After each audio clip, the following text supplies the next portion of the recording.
Hausi Churchandpur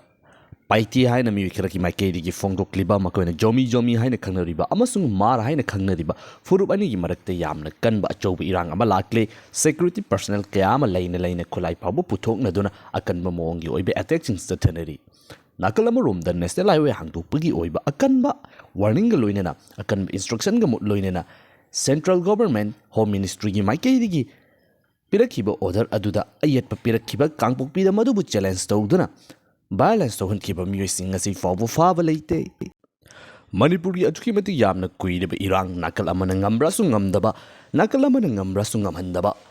loishin masu yadaba adumak loiba naidaba circle amada ungdon leidiba irang asi Manipuri oina sarkar kaikraba machungda president rule lakba asida governor gi maikedi gi kholaising thingalaknaba amasung chief secretary gi maikedi gi wafam kayama fongdoktuna ano khongthang kayama lokhalakpasida irang asi loishingra haiduna khanarubani adubu nauna lakliba development kayas di yengraba matungda Manipuri oina leidiba irang asi hauzik su loishin haningdaba makha tana adumak chatha haninglibagi mong leidibra haibagi wahang kayama thorakle ihan hanbada Governor gi maikedi gi numit tare ni gi matam piduna hill amasung valley illegal oina paiba khusu kholaising lakiba oigera natragana atopa oigera kholaising adu pikhalaktuna peace ki oiba lambida punna changsin binabgi damakta thamkiba appeal adu ahanbagi numit tare ni aduda mapung faaba ngamdabadagi amuk sangdoktuna numit taraga marini sangdokpagi oiba wafam sing laikre madu hek loiraba matungda akanba excel lokhalakani haibagi oiba wafam sing fongdokhibani adu hauzik calming operation tauba asidi mamangdagi tauba adugumna lepa leitri tauba tabu fongdokhiba wafam adu thoidong action oina tauba ngamdabagi oiba mamising yamna chawna tari aduga hill amasung valley gi oina leidiba issue asidasu tampaki oiba mafam kiyamada kholai hek thengal o haiba matamdagi aduki mati yamnaba kholaising thengatkre lepa leitana fabasu leptri adubu singi oiba mafam sing asida central government ki maikedi governor ki maikedi state asigi oina leidiba legitimate power pairiba lenga ki maikedi khulai pikhalaknabagi damakta fongdokhiba wafam adubu directly challenge tawduna singnaba kaya ama laikre directly khulai paiba kaya ama foraktuna government challenge tawbagi oiba wafam sing laikre Union Home Minister Amit Shah gi instruction gi makhada security gi akanba section thoranga loinena March 8 2025 ki numit asida Manipur gi oina leiriba national highway sing asi open tawduna furb ama hektana chatpa yagani haibagi oiba wafam fongdoktuna Maduda Chief Secretary gi order matung in state asigi oina leiriba transport bus adu Imphal to Senapati tamna lakpada Kangpokpi da thattuna thugai kiba amasung security personnel da kholai faw yauna attack chatabagi oiba thodok sing leikre Maduda Central Government Union Home Ministry gi maikedi gi order da fongdokhiba si highway open tawgani maduda ayat papirak khuding suksoi soidana action lokhatkani haiba yamna akanbu warning ni tawbatabu ofally thoraktuna madubu challenge tawkhiba kotugi luchingba singsu fakhiba leite balance adubu instigate tawkhiba khulai fawba yauduna nongmai fawba kapsilakhiba miyosing adu faba punbagi oiba wafam hauzik fawba thokte madugumlaba mata maduda India ki national media amakaki maikedi Union Home Minister Amit Shah na Governor oiduna leiriba Manipur ki Ajay Kumar Balada separate administration pibang yaroi haibagi oiba wafam sing fongdokle haibagi paw ama amuk saithokhi masigi matungda nahaunana amuk Manipur gi oina mafam ki amda khundaduna leiriba housing makoina kuki jo people haina khangnariba musing gi maikedi referendum ama pangthokani haibagi oiba wafam amasu thorakli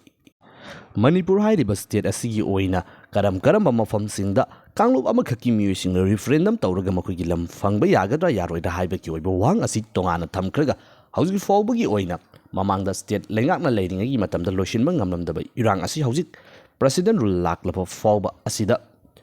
clear oina nakoigi taliba demand adu oithokloidabani haidana yamna clear cut oina leiriba thajaba yaba government ki official singi maikedi fongdok tribasi karigino haiba wafam asini asumna state asigi oina leiriba irang asi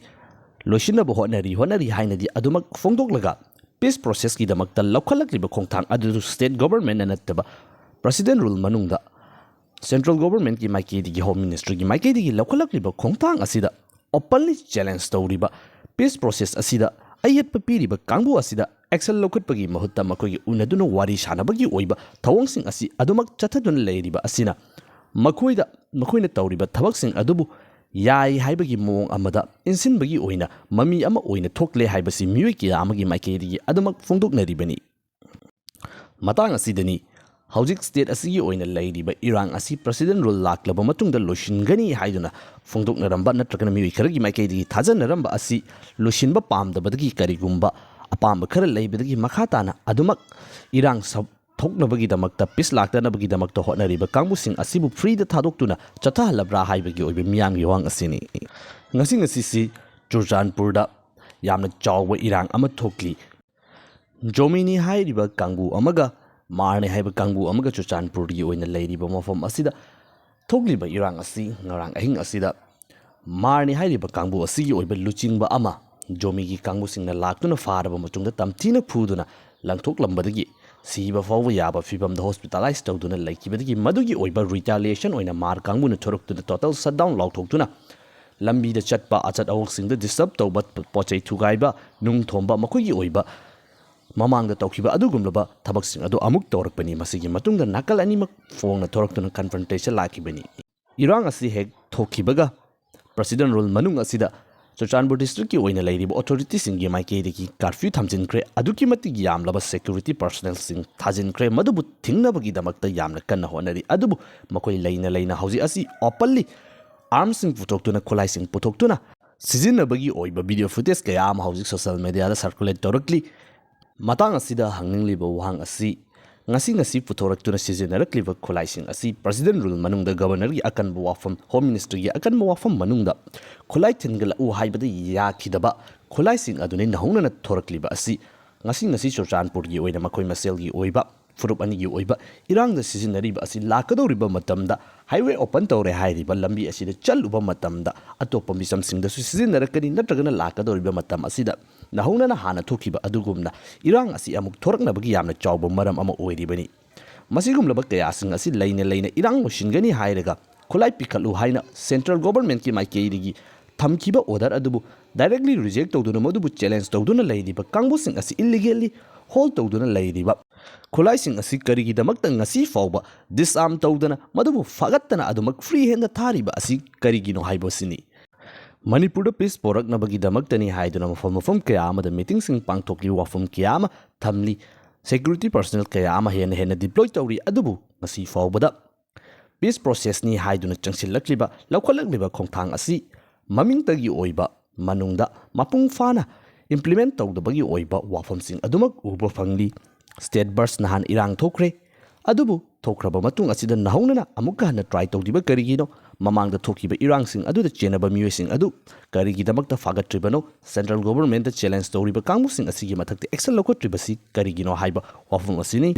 ꯉꯁꯤ state ꯑꯁꯤ president rule ꯂꯩꯔꯕ union home ꯃꯤꯅꯤꯁꯇ꯭ꯔꯤꯒꯤ ꯃꯥꯏꯀꯩꯗꯒꯤꯁꯨ ꯑꯀꯟꯕ ꯄꯥꯎꯇꯥꯛ ꯄꯤꯗꯨꯅ ꯁꯦꯀ꯭ꯌꯨꯔꯤꯇꯤꯗ power ꯁꯤꯟꯅꯗꯨꯅ ꯌꯥꯝꯅ ꯀꯟꯕ ꯊꯕꯛ ꯊꯧꯔꯝꯁꯤꯡ ꯂꯧꯈꯠꯂꯤꯉꯩꯒꯤ ꯃꯇꯝ ꯑꯁꯤꯗ ꯆꯠꯊꯔꯛꯈꯤꯕ ꯁꯦꯀ꯭ꯌꯨꯔꯤꯇꯤ ꯄꯔꯁꯣꯅꯦꯜꯒꯤ ꯃꯊꯛꯇ ꯆꯠꯊꯈꯤꯕ ꯑꯦꯇꯦꯛ ꯑꯗꯨꯗ ꯆꯦꯟꯅꯔꯤꯕ ꯃꯤꯑꯣꯏꯁꯤꯡ ꯑꯗꯨ ꯏꯟꯇꯦꯂꯤꯖꯦꯟꯁꯀꯤ ꯃꯥꯏꯀꯩꯗꯒꯤ ꯂꯣꯏꯅꯃꯛ